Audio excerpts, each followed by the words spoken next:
Welcome to the Slop Temple. We pray this video helps. In this video, I will show how to cook corn on the grill. First, select the freshest corn available, looking for vibrant green husks and firm, full kernels. Next, peel back the outer husks and remove most of the silk, but leave a few inner husk layers intact. This helps protect the kernels from direct flame. Finally, soak the corn in cold water for about 15 to 20 minutes.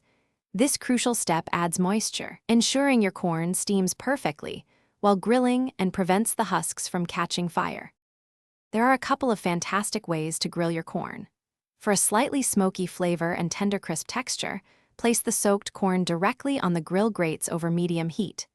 Rotate the ears every 5 minutes or so, aiming for a total cooking time of 15 to 20 minutes. You'll see some nice charring develop.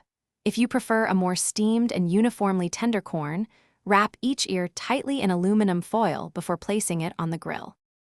Knowing when your corn is perfectly cooked is key.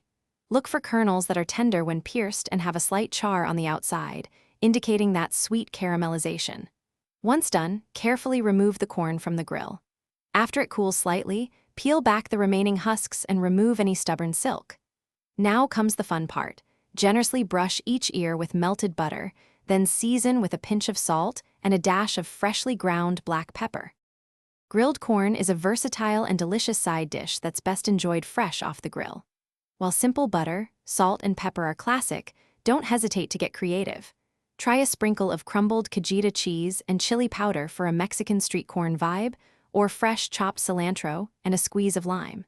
You could even cut the kernels off the cob and mix them into a vibrant corn salad with bell peppers and red onion. Enjoy your perfectly grilled corn. Thanks for watching. Consider subscribing if we helped you.